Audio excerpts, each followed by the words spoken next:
Metode greedy dengan contoh yang bermacam-macam, pendekatan kakak juga dengan macam-macam, ada insight, ada quick shot, ada bubble shot, merger shot, macam-macam. Di metode greedy pun macam-macam. Contoh yang kasus ya. Di sini pun sama, nanti kita akan bahas macam-macam, tapi lihat kondisi juga. Karena waktu, sebenarnya kalau tiap minggu tatap muka atau tatap maya dengan konsep ini tidak ada tugas, enak juga gitu. Tapi kan karena ini konsepnya adalah seminggu masuk, seminggu tugas, ya bermasalahnya di situ jadinya.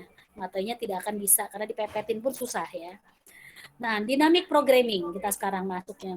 Kenapa kita belajar dynamic programming? Nah, sebenarnya konsepnya sama dengan metode greedy, sama-sama pemecahan masalah.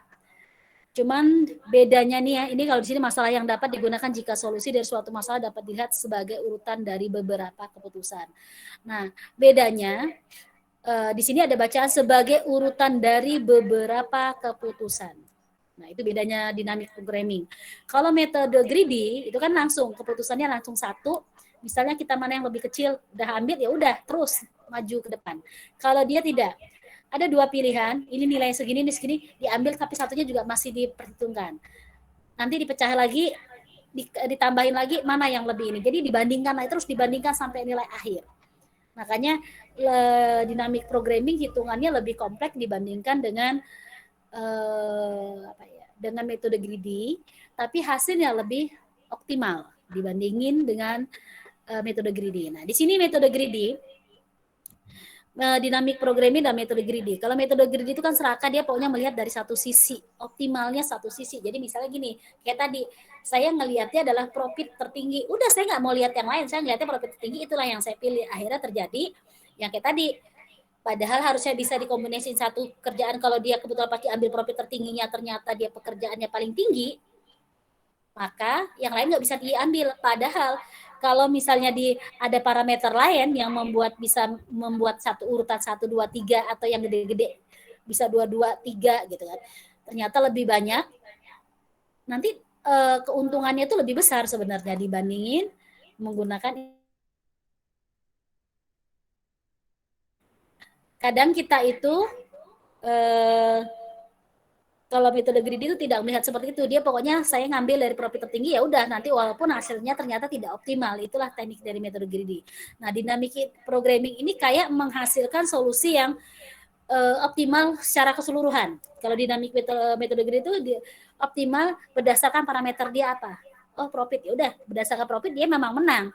Tapi kalau nanti diadu dengan berdasarkan apa, dia belum tentu. Sama dengan kalau kalian sadar knapsack problem. Knapsack problem tuh banyak tekniknya dan parameter yang digunakan. Nah, kebetulan ada yang 0,1. Kalau kalian pernah saya suruh bikin tabel, itu parameternya ada 3. Dari mana? Dari nilai weights-nya, dari nilai destinasinya, dari nilai profitnya. Jadi dilihat kalau dari profit yang menang ini yang optimal. Kalau dari weights yang nilai yang ini bisa sama, bisa kemungkinan sama, bisa tidak. Kalau kalian pernah nyoba kan ya, mungkin bisa sama 3 sama, bisa jadi. Kalau variasi datanya memang menyatakan seperti itu bisa. Jadi dia akan menghasilkan solusi kalau metode greedy itu berdasarkan yang diminta. Parameternya apa? Kalau dilihat dari berdasarkan misalnya profit, ya udah dia makan menang di berdasarkan profit. Di berdasarkan beratnya, berarti dilihat dari beratnya. Nah, kalau dynamic programming tidak melihat dari situ, tapi dia dipecah-pecah, nanti dia akan dibandingkan satu persatu. Jadi dia membaca secara keseluruhan semua. Itu bedanya ya. Nah, dynamic programming pun sama naik method atau disebut ini dengan komplit, ini adalah visible solution, maksudnya kemungkinan yang keluar atau kombinasi yang terjadi. Cuman bedanya di situ. Ini kalau di sini dengan menghitung semua solusi yang mungkin, tapi ditampilin semua. Yang tadi saya bilang kombinasinya, kalau dynamic programming tidak perlu menghitung semua kemungkinan, karena dia biasanya ada rumusnya. Kalau dibilang lebih cepat ya lebih cepat, tapi ya tetap hitungannya lebih kompleks juga dibandingin metode greedy. Nah, itu konsepnya ya. Nah, di sini aplikasi dynamic programming itu sebenarnya untuk contoh yang buku saya pegang tuh dia dicontohin untuk 5 kasus. Jadi kalau dibilang, Bu, kok saya cari ada kasus lain? Ya memang, karena yang saya ambil cuma 5 kasus ini dari buku yang saya pegang. Jadi dari 5 itu mungkin nanti kan gini, Ya, desain dan algoritma ini kan dilihat dari kasus-kasus kehidupan sehari-hari orang. Jadi mungkin ada yang satu kasus dia trouble untuk menentukan misalnya ya kayak nilai saham lah, misalnya bisa aja dibikin perhitungan penentuan nilai saham, suku bunga. Misalnya orang pusing saya ngatur, bisa nggak sih dibikin algoritmanya, dibikin kasus, diangkat menjadi studi kasus orang kuliah, biasanya seperti itu. Jadi kita tuh materi itu kebanyakan kalau teknik informatika itu akan dia up to date terus. Kenapa? Berdasarkan kasus-kasus yang terjadi, mana yang lagi booming. Jadi misalnya itulah keunggulannya di AI. Jadi larinya ke riset. Jadi kemana? Sama kayak misalnya kalau komputer apa namanya? Bukan komputer ya, kayak AC aja lah, AC, TV. Sekarang kan beda banget dengan AC dan TV zaman dulu. Kalau dulu orang punya AC, dingin aja udah senang. Nggak usah minta macam-macam, punya AC aja senang. Tapi kalau sekarang apa? Ada low tech-nya, misalnya oh wattnya harus yang kecil. Oh kondisinya ada lagi sekarang AC yang bisa mendeteksi jumlah orang. Dia akan mati sendiri. Jadi misalnya AC nyala, dia melihat kapasitas. Di saat ruangan itu berisi 10 orang, dia secara otomatis naik. Misalnya 15 derajat Celcius ya. Nanti kalau misalnya dia nambah orang, dia turun lagi menjadi misalnya 12. Orangnya keluar, misalnya tadinya misalnya ada 15 orang, keluar 5 atau 3, dia naik. Yang tadinya 15 jadi naik 17. Nah, itu sebenarnya pendeteksian itu kan sebenarnya kasus orangnya kayak kita lah, eh, ngapain AC dingin-dingin kalau orang yang cuman, kalau zaman dulu kan enggak, mau orang satu mau orang 10 20 ya AC-nya segitu, mungkin pakai manual kan misalnya berapa derajat, tapi ya segitu gitu, dia tidak mendeteksi dari kalau yang dinilai itu. Jadi ini larinya ke sebenarnya pelajaran kesarap tiruan ya. Jadi pola pikir manusia yang pakar itu di apa namanya ditangkap, dibikin suatu algoritma, nanti dimasukkan ke dalam suatu barang yang mau diproduksi gitu. Jadi pola pikir manusia itu dikasih ke situ. Jadi menggunakan apa? Ya menggunakan bahasa pemrograman. Jika dia larinya ke sini, aturannya begini, larinya ke sini. Jadi pakai perintah juga, tetap diperintah, tetap kita yang buat. Jadi konsepnya dia pakai adalah dari kemampuan manusia menganalisa. Nah, mungkin orang bilang gini, aduh, sayang ya kalau AC misalnya dipakai, ternyata ruangan itu hanya 1, 2, 3 orang, AC-nya kedinginan, kan rugi. Misalnya nyedot apanya lah, saya juga kurang paham. Nah, biasanya itu dianalisa, akhirnya dikasih kasus. Ya udah, kalau gitu kita bikinlah AC yang bisa mendeteksi suhu tubuh manusia. Nah, suhu tubuh manusia itu akan dideteksi. Jadi kalau dia dilihat, oh ternyata hanya 5 orang, secara otomatis dia menaikkan derajat Celciusnya. Mungkin tadi 15, mungkin jadi 20 gitu. Nanti pas dinaik, orang naik semua, dia tambah turun, tambah turun. Nah, itulah namanya pelajaran AI, artificial intelligence, nanti ya kecerdasan buatan, pola pikir manusia ditaruh ke apa namanya kayak elektronik lah, atau yang kalian bisa sebut robot segala hal. Nah, jadi seperti itu. Nah, akan berkembang, ya, IT itu akan berkembang sesuai dengan kebutuhan manusia.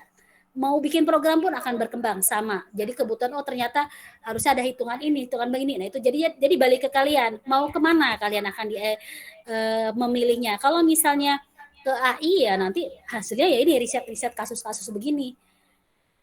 Besar Bu, ya besar kalau kita bisa memecahkan masalah sama permasalahannya. Kalau kalian browsing itu udah ada, mungkin permasalahan, saya bisa bicara permasalahan ibu-ibu ya. Itu ibu-ibu tuh biasanya paling malas nyuci sama gosok. Apalagi gosok itu makan waktu banget. Itu trouble yang paling mungkin bagi ibu-ibu yang pekerjaan yang memakan waktu paling males itu adalah gosok. Dibanding nyuci mungkin gosok. Nah dulu sama, dengan nyuci juga termasuk berat. Tapi sekarang akhirnya terciptalah mesin cuci. Dulu mesin cuci hanya nyuci doang. Terus ada 2 tabung, ada pengeringnya. Terus sekarang keluar lagi namanya mesin cuci, misalnya masuk, pokoknya air ngalir, ditinggal mau ke mall kemana, pulang sudah kering. Itu kan teknologi. Kenapa? Mungkin kalau saya nungguin, kalau dulu kan masih manual, selesai muter mati harus diangkat, ganti airnya secara manual. Kalau sekarang enggak, pokoknya ada klep, jadi dia menentukan nanti air itu masuk atau tidak. Oh sudah mati, udah penuh dengan ukuran udah segini, secara otomatis dia ketutup klepnya, terus akhirnya mulai proses penggilingan, akhirnya nanti dia proses pencucian. Nah itu bisa ditinggal, dia ada timernya berapa. Nah itu biasanya pakai aplikasi itu pakai apa? Algoritma. Jadi jangan salah. Yang dipakai itu adalah algoritma. Algoritma yang diimplementasikan nanti kalau tergantung tuh program dia pakai apa, pakai program apa itulah yang dipakai. Jadi jangan pernah berkecil hati, susah banget ya belajar algoritma. Algoritma ini kalau kalian bisa menerapkan, bisa mengembangkan dengan kasus-kasus ada itu nilai jualnya tinggi ya. Jadi dari situ. Jadi kalau ditanya dinamik programming ini nanti ketemu lagi, mungkin sekarang banyak kasus lain yang sudah diangkat sama riset-riset tuh ya bisa macam-macam contohnya kalau kalian cari di internet ya. Nah, kebetulan yang diambil saat ini di buku itu saya hanya 5 ini. Pertama, Fibonacci sequence problem. Yang kedua, coin chain problem. Nah, di sini nanti ya yang mau saya terangin ya hari ini Fibonacci. Ini ternyata tidak begitu susah, jadi saya terangin hari ini. Tetapi cara menerangkannya tidak yang pertama. Karena ini gampang. Nanti mungkin yang saya terangin pertama adalah multi-stage graph problem. Karena hitungannya lumayan dibandingin sequence ini. Ini sequence ini gampang banget. Jadi nanti saya nerangin ini dulu. Yang saya pakai adalah metode forward dulu. Nah, metode backwardnya itu kita lihat kondisi di sesi ke-13. Kalau ada waktu kita bahas, kalau tidak ada waktu tidak kita bahas. Mungkin yang kita bahas adalah traveling salesman problem.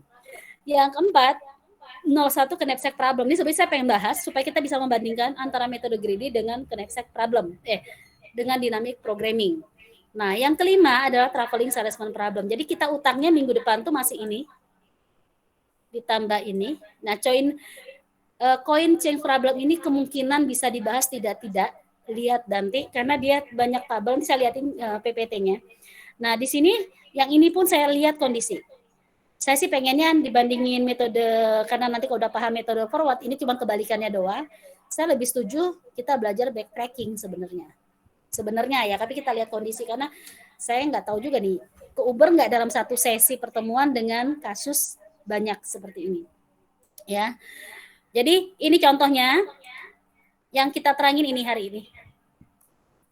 Sama ini. Tapi ini nanti kita balik ya. Itu konsepnya. Nah, di sini ini kan Fibonacci square nanti kita lewatin dulu. Itu ini coin change problem ini pun sama. Sebenarnya bagaimana? Ini saya ceritain aja nanti balik lagi minggu depan mau dibahas atau tidak. Jadi cara pengembalian uang saja. Jika bisa ada uang 10.000 dia belanja 9.250 kembali 75 ini bisa menggunakan uang kepingan berapa saja. Cuman jumlahnya berapa. Nah, itu ya sebenarnya kalau hitungan uang sih saya anggap ya, anak kecil juga jago ya. Udah pasti pada bisa. Cuman ya namanya ini pembelajaran. Ya itulah namanya pembelajaran, kadang-kadang masalah yang simpel dibikin algoritma ya jadi akhirnya tambah puyeng juga gitu aturannya. Nah, itu nanti ditentukan nanti kasusnya adalah ini kasusnya. Jadi ada rumus juga. Nanti di sini yang dinilai ada nilai 25 itu bisa dibentuk dari kombinasi ketiga koin. Koin apa saja? Nah, itu nanti ditanya. Nah, ini algoritmanya. Nah, ini tabelnya. Nah, kenapa saya agak ragu menjelaskan? Sebenarnya tabel ini sebelum hadir ini ada banyak tabel di atasnya. Jadi dari semuanya ini dari tadinya adalah X semua, X semua. Nah, ini bisa berubah jadi B, ini tahapannya bagaimana? Ini ada prosedurnya. Nah, itu makanya saya lihat nanti apakah satu saya jelasin kayak tadi bisa menangkap ya sebagai garis besar aja, kalau nggak bisa nangkap ya saya anulir materi ini gitu karena terlalu panjang. Nah, itu konsepnya. Terus yang kedua kasusnya jumlah koin yang minimal itu maksudnya mencapai 23 tadi itu misalnya 23 kita bilang ya 23 itu bisa dibentuk sama apa, koin minimalnya berapa jumlah koin yang paling minimal, misalnya bisa bervariasi 5 koin, misalnya yang 2-nya berapa, yang 3-nya berapa, yang 5-nya berapa gitu. Itu konsepnya, ini algoritmanya. Ini yang ketiga adalah jumlah koin. Jadi jumlah koin itu berapa jumlah maksimal koin yang bisa dibentuk dari untuk mencapai 25 dari 3 macam koin tersebut. Nah, seperti itu ya. Ini saya anulir nanti kita lihat ya, kita lihat materinya kalau emang cukup saya terangkan. Kalau enggak ini tetap tapi di PPT tetap saya kasih. Mungkin kalian enggak dibahas untuk tahun depan akan dibahas sama adik kelas kalian. Nah, kita masuk ke multi-stage graph problem. Nah, di sini multi-stage graph problem ketemu lagi ya sama graph larinya memang banyak graph tree. Di sini kebanyakan paling banyak tuh graph sama tree. Jadi kombinasi di antara dua itu.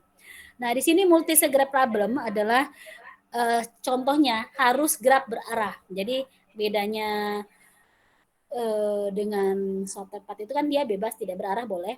Kalau di sini harus berarah. Jadi dia arahnya mau kemana. Dari arah itu ketahuan nanti ada nilai edge-nya ditentukan dia harus ngambil kenapa dibilang forward sama backward ya karena forward itu dia nanti algoritma nanti saya terangin yang gitu deh. Jadi intinya seperti itu, hanya terdapat satu source sama ya tadi ya, dia hanya satu tujuan short tepat juga sama. Sebenarnya kemarin juga kita satu output terakhirnya mau kemana gitu sama. Jadi dari node A misalnya ke node F apa berapa nah itu jaraknya dihitung mana yang terpendek. Sama intinya konsepnya sama ini apa namanya sama-sama ngitung jalur terpendek. Cuma nanti saya jelasin bedanya di mana. Nanti saya kasih gambaran setelah kita mencoba latihan soal.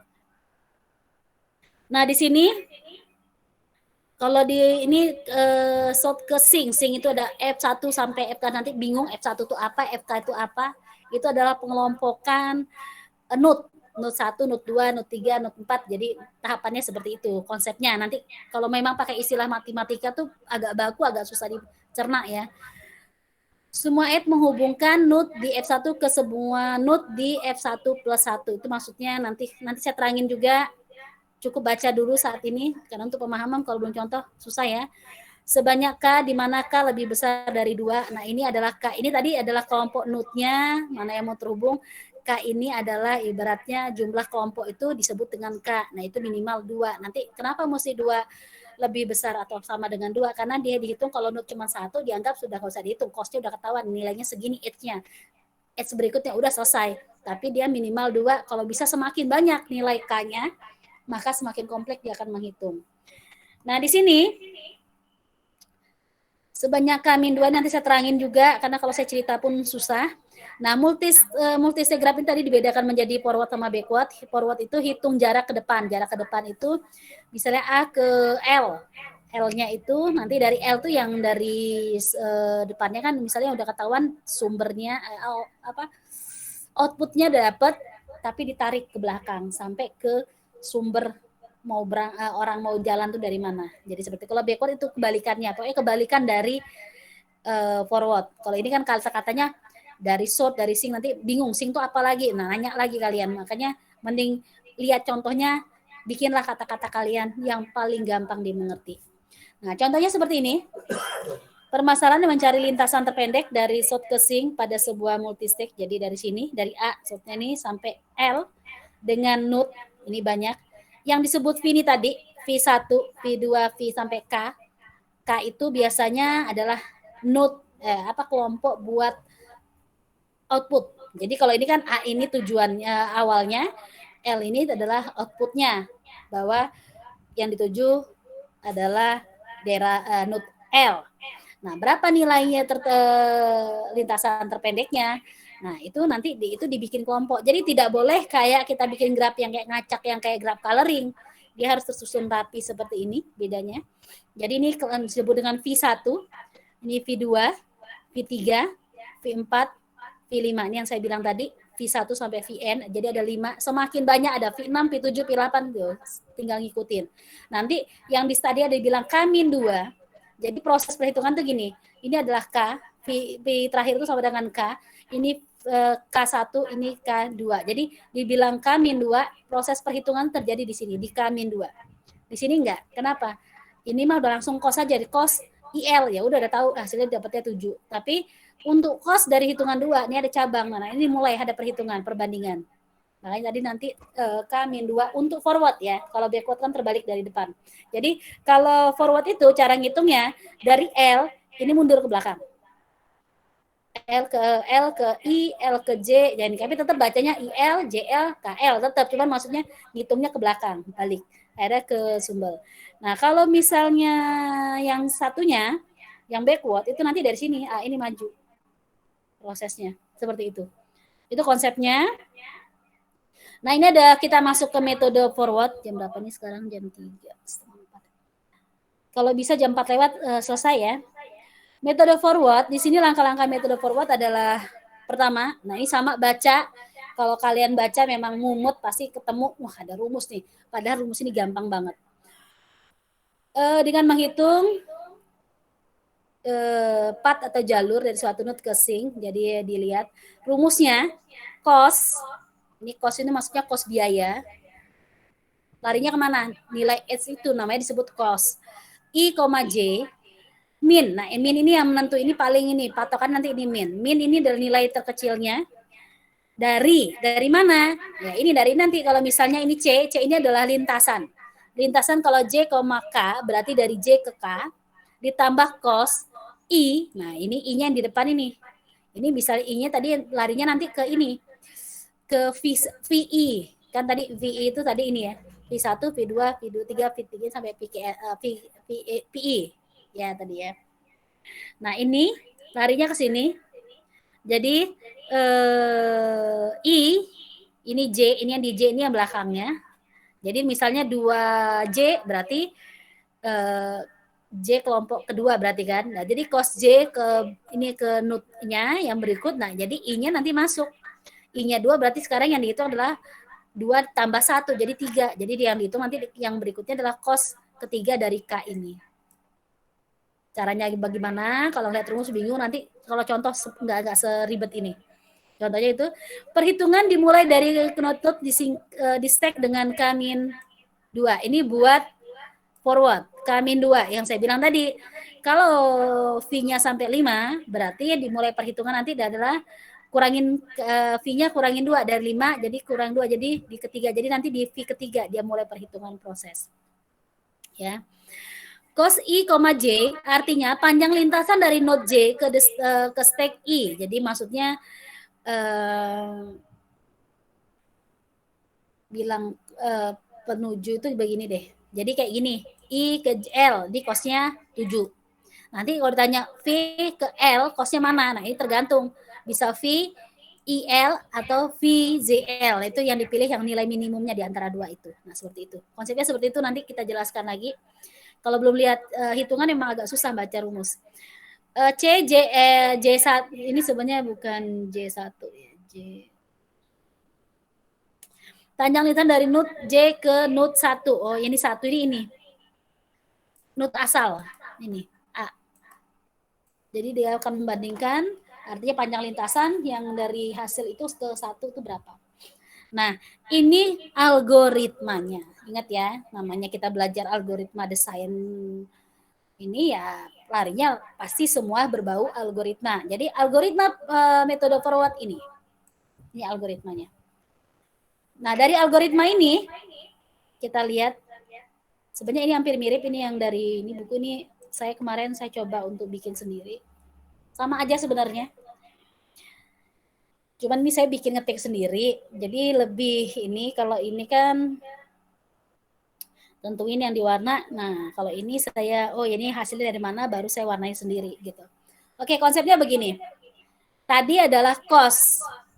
Cost itu adalah biaya buat mungkin.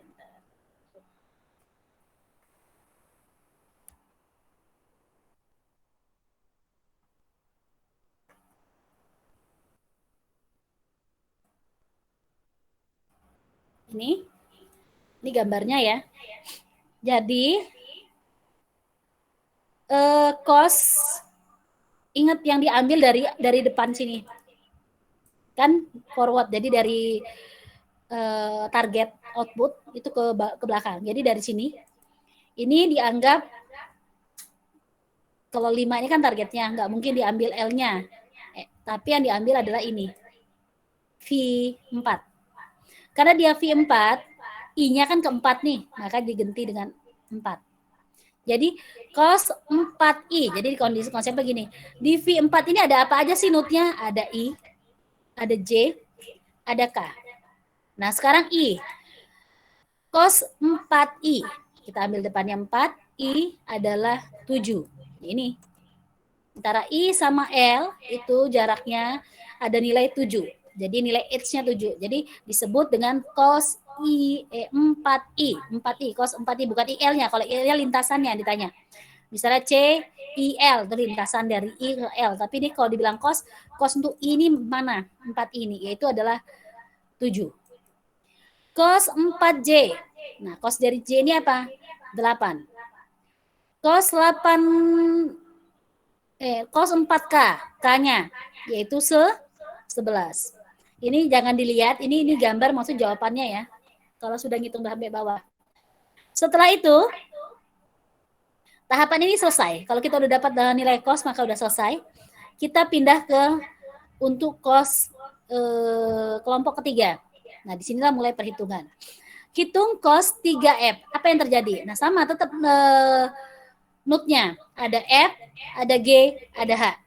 Jadi cos 3F yang dihitung, cos 3G dari G ini, dan cos 3H dari H-nya yang akan dihitung. Ya, sampai sini paham? Sampai sini paham? Lanjut ya. Nah, untuk cos 3F, itu yang tadi yang ada rumus tadi, masukin rumusnya. Rumusnya mana tadi ya? Nah, ini. Ini untuk K-2 ini rumus ini yang dipakai.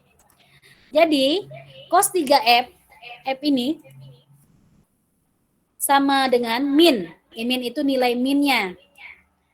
C, F ini gini. Sebelum bilang min itu, F ini kehubung kemana saja ke kelompok P4.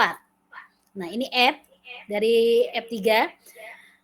Dia ada panah ke I dan ke J. Berarti ada dua nilai yang akan dibandingkan untuk nilai cos I sama cos J.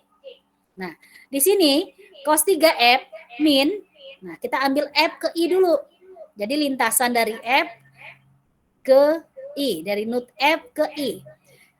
C, F, I ditambah cos 4I. Kalau FI kan berarti yang ini I ke L kan dianggap cos tadi kan. Jadi cos 4I. Berapa? Ini 7 ya. Terus di ini namanya tanda perbandingan. Jadi nilai mutlak antara kiri dan dua, jika ada dua hitungan akan dibandingkan mana. Dilihat ini ada kata min, mana yang lebih kecil itu yang akan dipakai. Yang berikutnya, bandingkan dengan jalur lintasan dari F ke J. C, F, J ditambah cos 4J. Terus kita masukin F ke I, yang itu ini.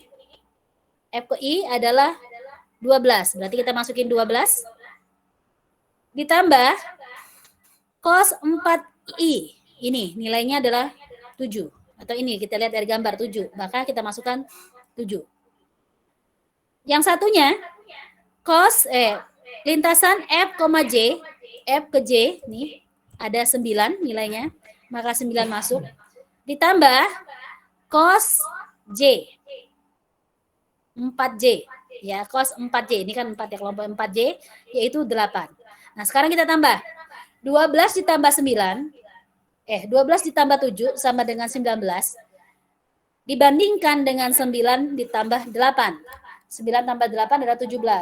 19 sama 17 lebih kecil 17. Maka yang kita ambil, yang kita pilih nilainya adalah yang paling kecil. 17, yang 19 nggak usah ditampilin. Yang kita ambil adalah 17. Nilai 17 karena 19 dibandingin 17, kita ambil 17. Jadi karena 17 yang kita ambil, ini yang makanya saya warnain. Biar taunya dari mana nih 17, ini yang dipakai, bukan yang sebelah sini. Nah ini 9 tambah 8 dari mana? Dari ini. C, F, J plus cos 4J. Itu untuk cos 3F. Kita masuk ke berikutnya. Kita hitung lagi cos 3G. 3G ini.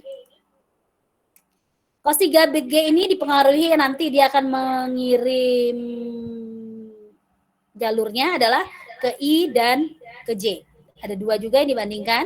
Berarti CGI ini GI ditambah pasti cos 4I ke bawah. Terus dibandingkan dengan lintasan G ke J ditambah dengan cos 4J. Hasilnya adalah cos G ke I adalah 5, I ke L adalah 7, dibandingkan dengan G ke J adalah 7, terus J ke L adalah 8. Nah, jadi 5 tambah 2 adalah 12. 5 tambah 7 adalah 12. dibandingkan dengan 7 tambah 8 adalah 15. Jadi 12 dibandingkan dengan 15. Lebih kecil 12, maka 12 yang kita pilih. Dari mana di 12 itu? Dari 5 tambah 7. 57 dari mana? Dari ini. C, ini G, I, cos IL. Ini dapatnya. Itu yang dipilih. Sampai sini paham?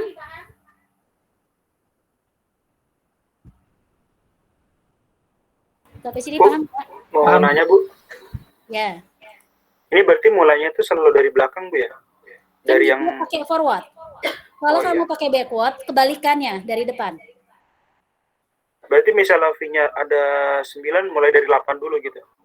Kenapa? Misalnya nih V-nya ada 9. Berarti mulainya dari V8 dulu. Ini kan dari ada 5 V-nya, berarti mulai dari 4 V4. Ya. Oh, gitu Bu. Makasih Bu ya. Ya, jadi tergantung. Jadi kalau V-nya makin banyak, cabangnya saya bikin makin banyak, ada 6, ada 7, 8, 9, 10, 11, ya udah makin panjang. Ya makin cakep juga sih perhitungannya sebenarnya. Bikin sakit kepala jadinya kalinya. Mau ntar dibikin ya seperti itu soalnya ya. Waduh, jangan Bu. Ya tapi jangan 5 juga, kedikitan lah, agak naik-naik dikit nanti ya. Yang penting konsepnya tahu ya. Tadi siapa yang nanya itu? Anggoro. Siapa sih yang nanya tadi? Iya Bu, saya Bu. Ibu karena kan kadang di PPT kadang balik ke sini kalian ngomong jadi nggak begitu jelas ya Pak. Jadi kalau ngomong tolong agak kencang, apalagi yang pakai handsfree, pakai ini, biasanya suaranya nggak bundeng apa ya namanya? Apa sih suaranya kayak apa ya? Di dalam situ gitu loh. Jadi suaranya apa ya? Kayak mendem. Ngendem gitu. Jadi kalau ngomong agak kenceng ya. Dan kalau yang pakai gitu mending cabut deh, nggak usah. Kayak ibu aja nggak usah pakai gitu. Ibu juga punya. Pas dipakai malah suaranya kecil. Jadi sekarang nggak pernah pakai begituan. Dulu pernah pertama kali pakai kok tambah ngalah, nggak kedengeran orang ngomong apa gitu kan. Oke, udah ya. Sampai situ paham ya? Sampai 3G paham ya? Kalau cos 3H nggak diterangin paham ya? Dapat 18 dari mana?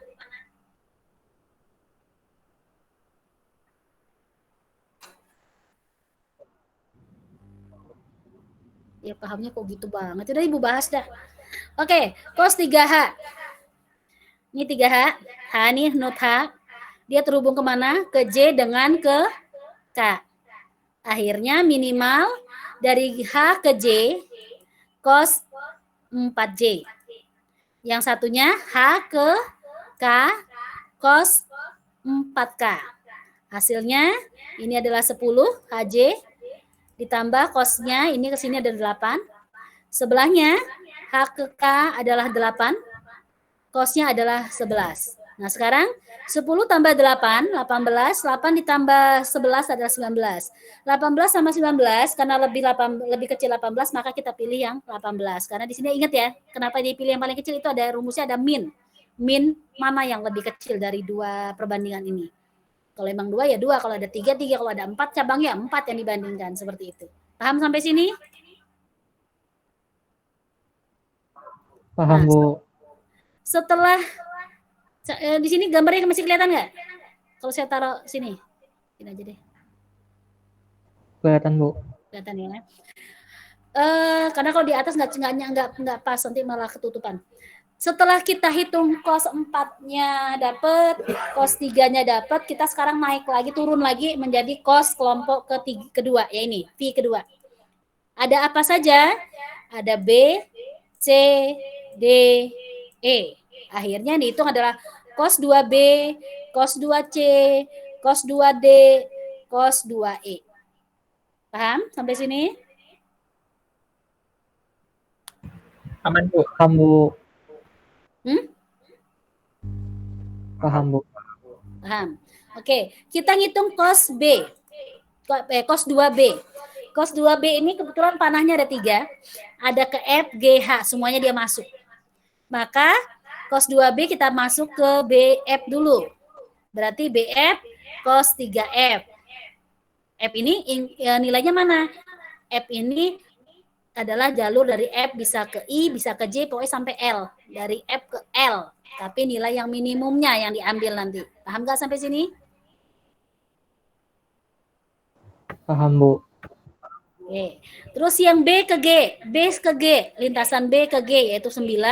Nanti cos 3G-nya adalah nilai G ke L, yaitu perbandingan dengan I dengan J yang diambil adalah yang minimumnya. Ini cos 3G nih. Pokoknya 12 yang didapat, yaitu ternyata kalau ditelusuri yang diambil 4I. Jadi yang GI yang dipakai.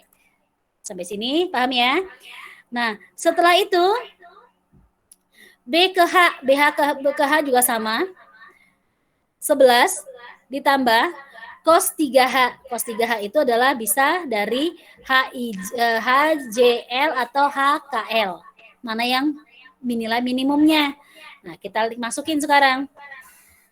BF 4 ditambah cos 3F. 3F itu apa? Jadi yang diambil adalah ini. Yang hasil perhitungan tadi minimalnya. Oh, 17 berarti masukin 4 ditambah 17. Yang kedua, B ke G. B ke G itu adalah nilainya 8. Ini 8-nya. Ditambah cos 3G. Nah, 3G itu tadi berapa minimalnya? 12. Jadi 8 ditambah 12. Seterusnya B ke H. Nilainya adalah 11. Ini ada 11. Ditambah cos H. Cos 3H maksudnya. Cos 3H. Cos 3H mana ini tadi nih? Berapa nilai minimumnya? 18. Berarti kita masukin 18. Sekarang kita jumlah. 4 ditambah 17. Berapa? 21. Bandingkan dengan 8 ditambah 12. Berapa? 20. Dibandingkan lagi 11 sama 18. Berapa? 29. Jadi 21 dibandingkan dengan 20, dibandingkan 29, mana yang paling kecil? 20. Berarti yang kita masukin adalah sekarang dapatlah cos 2B adalah 20, yang diambil adalah ini, 8 ditambah 12.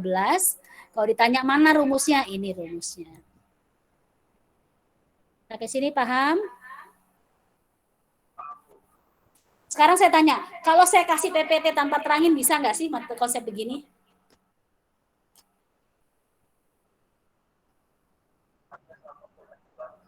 Iya, maksudnya ini PPT langsung saya kasih gitu, misalnya tanpa diterangin, bisa nggak kalian memahaminya?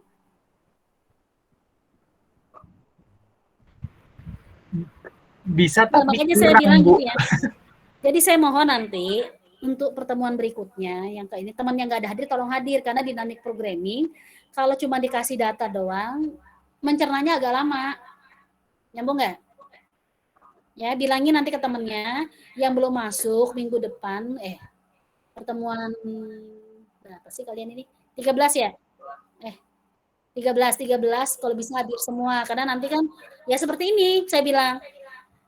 Saya kasih cuman ya paham nggak gitu loh dengan baca begini doang gitu loh. Kalau nggak saya terangin gitu, cuman saya kasih gitu, PPT saya taruh aja di learning. Udah kalian baca, pokoknya saya kasih soal gitu.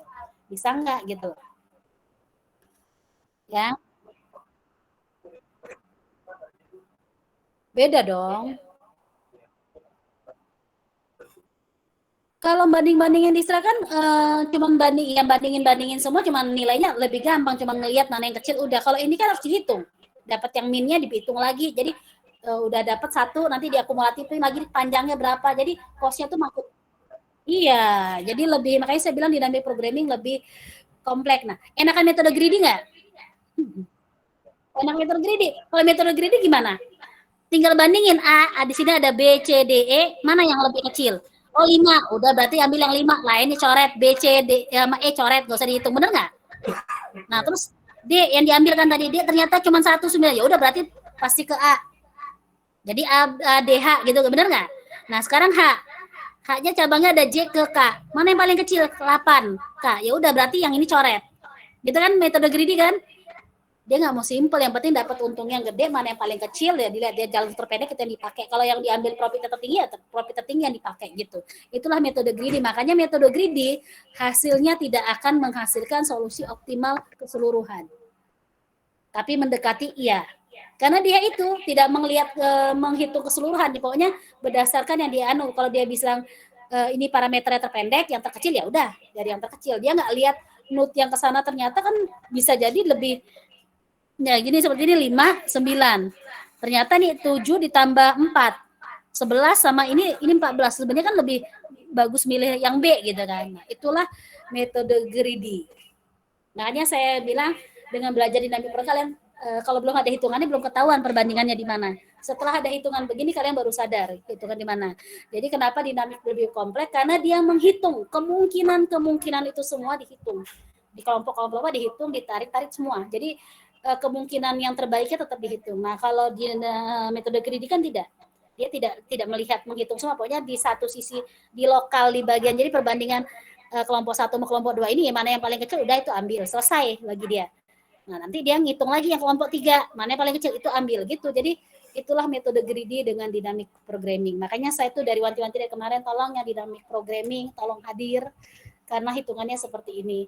Saya juga bingung nanti kalau di Japribu ini begini, nerang ini juga bingung. Jadi intinya seperti ini. Makanya gambarnya pun kalau ditaruh gambar nggak cukup kan karena banyak rumus. Jadi ya seperti ini belajarnya. Gambarnya ditarik-tarik gitu kan. Rumusnya seperti ini gitu. Ya inilah yang membuat saya kenapa kemarin tugas kalian belum kelar, ya saya harus mempelajarin ini, bagaimana saya supaya nyampaikan ke kalian tuh nyampe, gitu nyambung nggak? Itu sebenarnya beban bagi saya, kalau di saat saya menerangkan kalian ditanya paham, nggak ada yang paham, itu saya jadi agak bingung juga sebenarnya, aduh salah di mana nih gitu. Jadi saya mohon maaf kalau bilang Bu kok tugasnya belum, saya akan selesaikan tugas koreksi tugas, tapi saya nyiapin PPT dulu. PPT itu lebih penting. Kenapa? Kalau misalnya tugas nanti bisa saya kebut kapan, tapi kalau PPT belum kelar, saya ngajar bingung mau apa yang saya suruh ngoceh atau saya misalnya nyomot PPT dari Google gitu. Nanti nggak sesuai malahan. Ya, paham ya maksudnya ya? Setuju nggak? Atau mau ngambil PPT yang ada aja gitu, comot tinggal ini gitu. Enak sebenarnya sih kalau PPT, paling enak tuh sebenarnya ngajar PPT udah disediain dari orang gitu.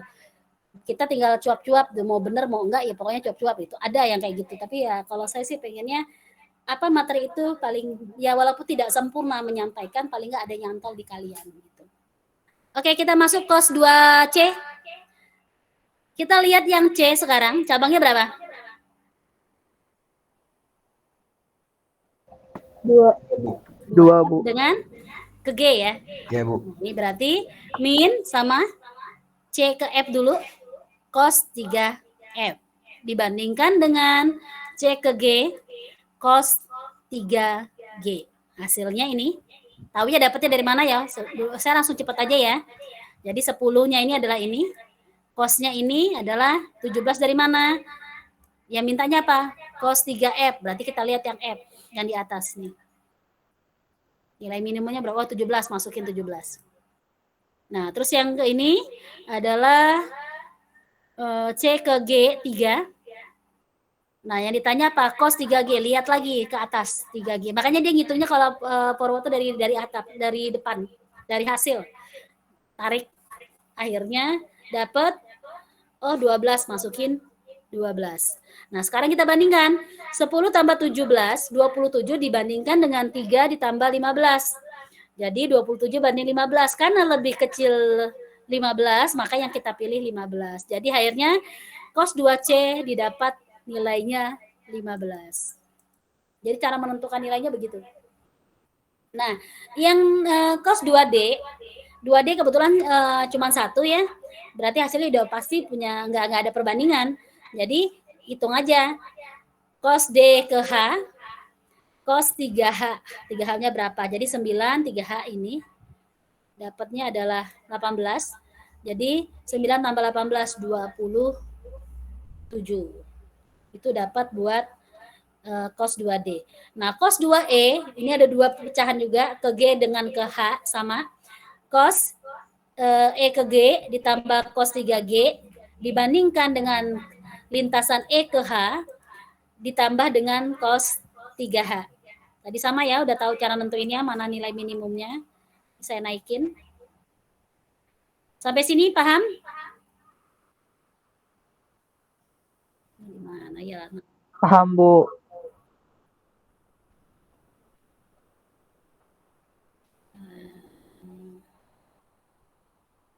sini aja lah. Nah, berikutnya adalah cos 1A. Tinggal yang V1 ya. Makanya tadi yang ada rumusnya nih. Ini cos J sampai I yang ditanya. I-nya tuh berarti satunya tuh yang terakhir gitu kan. Kalau kalian bingung ya inilah maksudnya. Kalau baca rumus kan kadang-kadang susah ya. Maksudnya maksud dari rumus itu kan biasanya pakai istilah baku atau variabel baku, jadi agak susah dimengerti. Intinya seperti ini contohnya.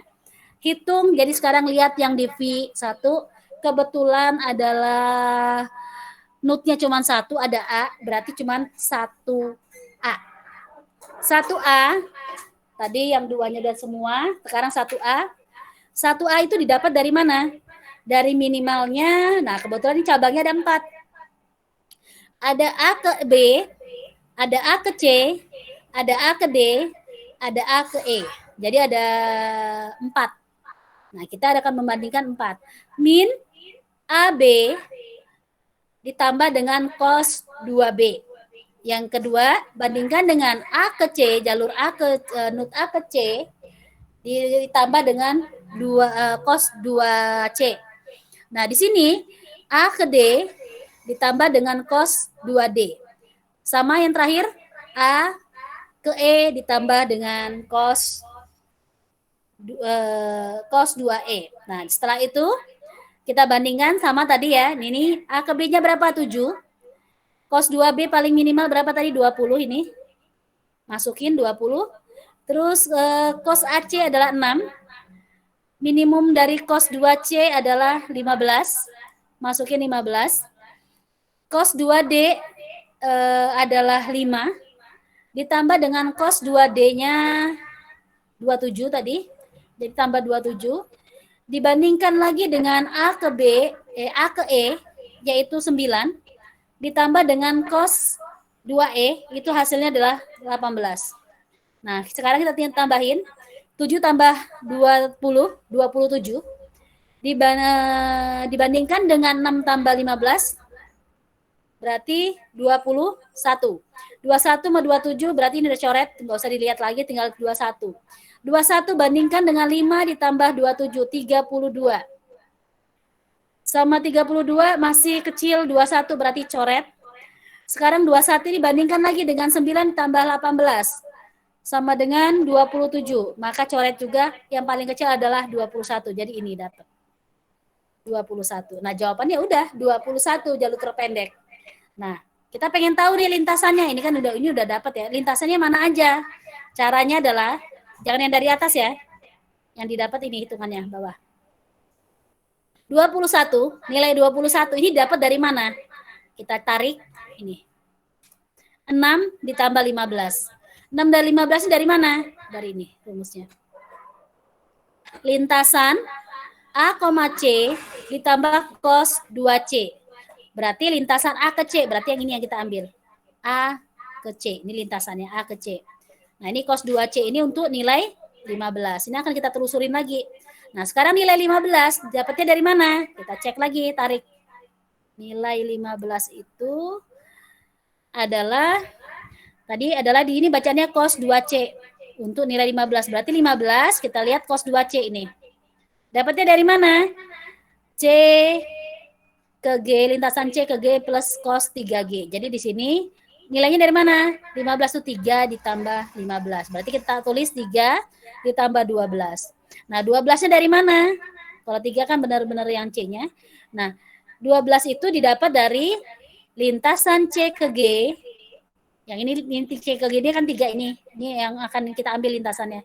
C ke G, jadi didapat lintasan C ke G dan cos 3G. Nah, 3G ini adalah 12-nya. Nah, kita hitung lagi. Karena ini kan 3G masih cos. Kalau masih cos itu belum lintasan, berarti harus dihitung lagi. Masukin 12. Nah, 12 itu didapat dari mana? 5. Nah, ini kan 12 tadi ya. 12. Di 12 itu ini. Dapatnya dari mana? 5 ditambah 7. Yaitu 5 tambah 7 dari mana? Dari G, lintasan G ke I. Ini G ke I, berarti lintasannya didapat adalah G dan I. Ditambah dengan cos 4I. Jadi cos 4I ini Nah, sekarang tinggal apa? Tinggal 7. 7 ini. 7 masuk, yaitu disebut dengan cos 4i, atau ditulis di depannya dulu nilai 7 boleh, nilai 7 cos 4i itu dapatnya dari mana? Dari lintasan C ke dari lintasan I ke L. Nah, dari sini baru kita tarik. A ke C, kan C ke G. Jadi nanti A ke C, G, I, L. Nah, inilah lintasan yang diambil. Nah, maka outputnya ini. Paham? Paham, Bu. Udah bisa ya langsung latihan soal ini? Udah? Screenshot sama kalian ini. Silakan screenshot dulu.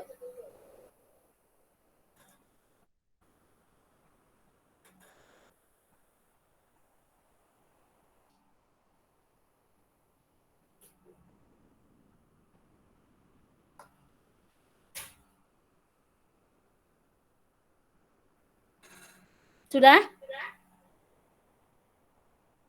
Sudah screenshot? Sudah, Bu. Screenshot lagi. Biar nanti saya nggak bolak-balik pas ngasih soal.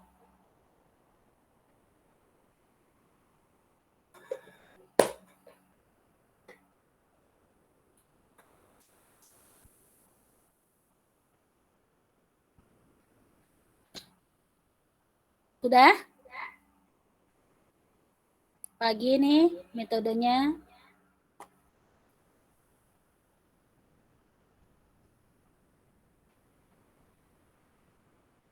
Sudah? Udah belum? Sudah, Bu. Ini prosesnya.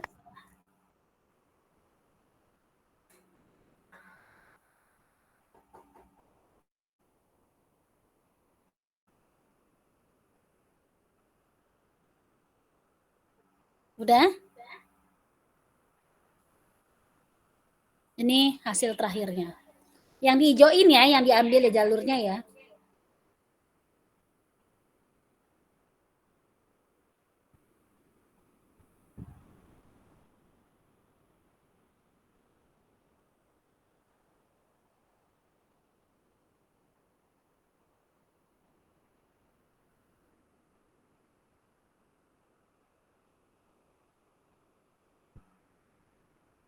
Udah?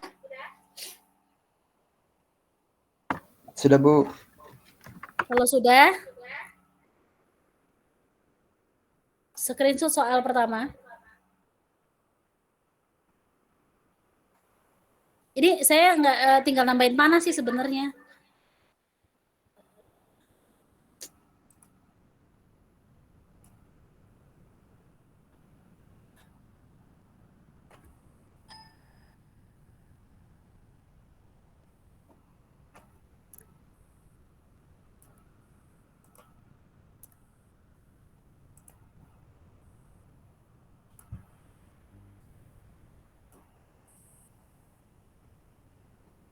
Udah? Udah di saya edit malah mau disuruh screenshot lagi. Ntar dulu deh.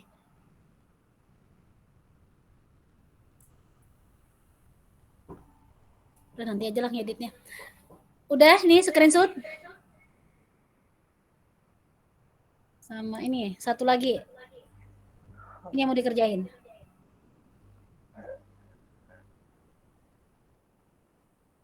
Udah?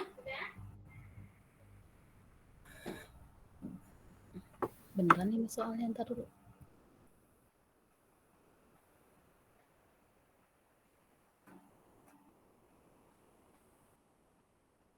Udah?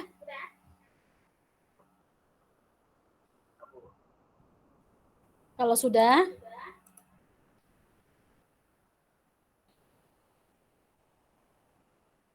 siapa yang mau ngerjain ini dulu?